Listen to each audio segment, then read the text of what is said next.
one example of yes, he can versus no, he can't? A lot of them were exposed last night in the debate. Oh. I thought it was funny. Herman Cain, one of the better lines of the night, went to him when he said, one good decision does not a great president make. And he was talking about the Osama bin Laden kill. But it was really obvious that to anybody that was watching, if this is the second-tier set of candidates, the Obama campaign team is in for some trouble because these guys are exposing the weaknesses of his administration. My book was about 4 different areas: economics, national security, social and moral values, and accountability to the people. There wasn't a single section of that they didn't touch on last night in at least 1 or 2 of the questions, and to most of the candidates. Kudos to Brett and team. Great substantive debate. And if that's the second-tier team, just wait till the starters get on the field. Yeah, you know, I did kind of have that thought last night. I mean, whether you call them second-tier, B-team, whatever you want to call them, we haven't seen the A-team yet. And if, in fact... And the place was packed and the energy was high. Yeah, South Carolina, did you see Nikki Haley, the new governor? She was in the back. I love the shots of her because, you know, they've had a lot of issues with Boeing trying to come into the state, and the federal government saying that they couldn't come in because it's a right-to-work state, and there were all the union issues and everything else, and trying to tell that company that they couldn't go. And I didn't really know if that would play well on a national stage. I'm like, well, that might be too inside baseball. I don't know. I would love to have heard the audience outside of South Carolina and what their responses were, but it played well to that audience. Generally speaking, I think Americans understand that it's not the government's role to be telling private corporations where they can or cannot do business. And the fact that the candidates, when asked about it, responded in that larger sense of what the issue was, because the first time it was even discussed, they didn't even mention Boeing specifically. It was just Pawlenty responding saying, hey, government's they don't have any business telling companies where they can or can't do business. Last night, who made the biggest impression on you?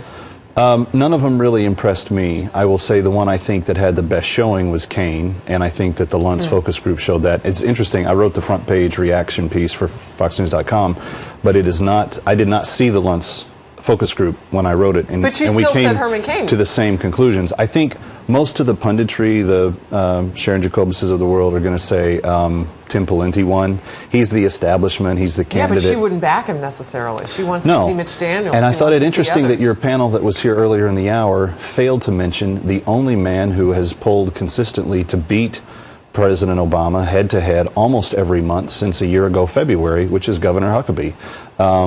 Well, he wasn't there. Everyone wants to know. When they were talking about Romney and the other guys that weren't there, they didn't mention him. He is, and the one thing that I thought was one of the more honest reactions, you know, they did the lightning round of how do you respond to the candidates that aren't here.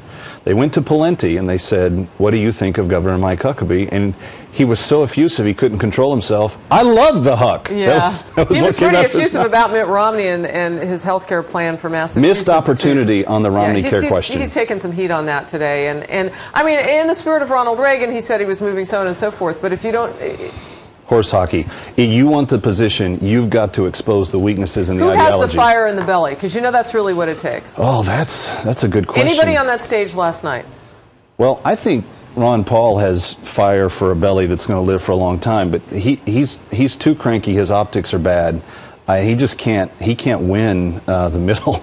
His optics are bad. His you optics say he's are not horrible. made for television? Is that what you mean No. by I mean that? his demeanor, not his looks. He's one of these guys that... I'm thinking what we see. Okay. He's well, he looks cranky. He looks angry. He's you always. Think he looks cranky? He's always defensive. All right, Every question that comes to him. For the live chat right now, and I'm going to read him what you put out. Do y'all think that Ron Paul looks cranky? Let's see what they say. Come on, people, type fast now, because you know it's a 1-hour show. He seems constantly defensive, even when he's asked. Optics, enter third. Optics. I'm with you. I didn't know what he meant by that. Well, you know, Kevin McCullough's smart like that anyway.